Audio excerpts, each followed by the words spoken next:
లగచర్ల దురాగతంపై రాహుల్ గాంధీ స్పందించాలని BRS working president KTR demand చేశారు. రాజ్యాంగాన్ని రక్షిస్తామంటున్న రాహుల్ గాంధీ తెలంగాణలో ఏం జరుగుతుందో తెలుసుకోవాలని సూచించారు. పేద గిరిజనుల బాధ ఆయనకు కనిపించట్లేదా అని నిలదీశారు.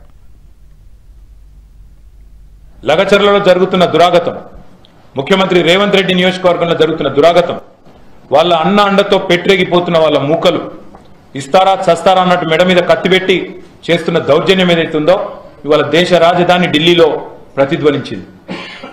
మాకు ఒకటే మా డిమాండ్, వారి తరఫున మాది ఒకటే డిమాండ్.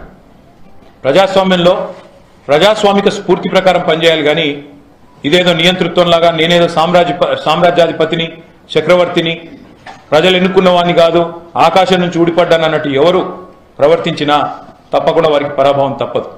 రేవంత్ రెడ్డి కూడా దానికి అతీతుడు కాదు. రాహుల్ గాంధీని అడుగుతున్నాం, గంట కింద ఉపన్యాసం ఇస్తున్నావు జార్ఖండ్లో. మా పార్టీ ఆదివాసీలు, గిరిజనులు, పేద వర్గాలు, దళితులు, వెనుకబడ్డ తరగతులు వీళ్ళ పార్టీ మాది, వాళ్ళ కోసమే పనిచేస్తున్నాం, కాన్స్టిట్యూషన్ కాపాడుతున్నాం అంటున్నావు. ఇప్పుడే గంట కిందట ఇదేనా కాన్స్టిట్యూషన్ కాపాడే పద్ధతి? ఇదేనా రాజ్యాంగ రక్షణ? ఇదేనా పేద వర్గాల పట్ల నీకున్న ప్రేమ? ఎందుకు మణిపూర్ గురించి మాటిమాటికి మాట్లాడే రాహుల్ గాంధీ ఎందుకు కొడంగల్ గురించి మాట్లాడవు? ఎందుకు తెలంగాణ గురించి మాట్లాడవు? తెలంగాణలో ఇన్ని దురాగతాలు జరుగుతుంటే నీ ముఖ్యమంత్రిని నియంత్రించే పరిస్థితులు లేవా? వాళ్ళ మా ఆడబిడ్డలు గొంతెత్తి దేవి గాని, కిష్టిబాయి గాని, జ్యోతి గాని, సుశీల గాని వాళ్ళు మాట్లాడింది నీ చెవులకు వినబడ్డం లేదా? రాహుల్ గాంధీ గారిని అడుగుతున్నాం మేము. మీరే చెప్పారు ఎలక్షన్లకు ముందు, తెలంగాణ ఎన్నికలకు ముందు, ఒక్క పిలుపునిస్తే మీ తమ్ముడిని మీ అన్నని నేను వచ్చి వాలిపోతా, మీ దగ్గరకు వస్తా అన్నాం. ఎక్కడున్నావు ఈరోజు? ఒకవేళ మీరు మహారాష్ట్రలో జార్ఖండ్లో బిజీగా ఉంటే మీరెక్కడున్నారో చెప్పండి, అక్కడికే వస్తామంటున్నారు మా చెల్లెలు. వచ్చి మిమ్మల్ని కలుస్తామంటున్నారు, మీతో మొరబెట్టుకుంటామంటున్నారు.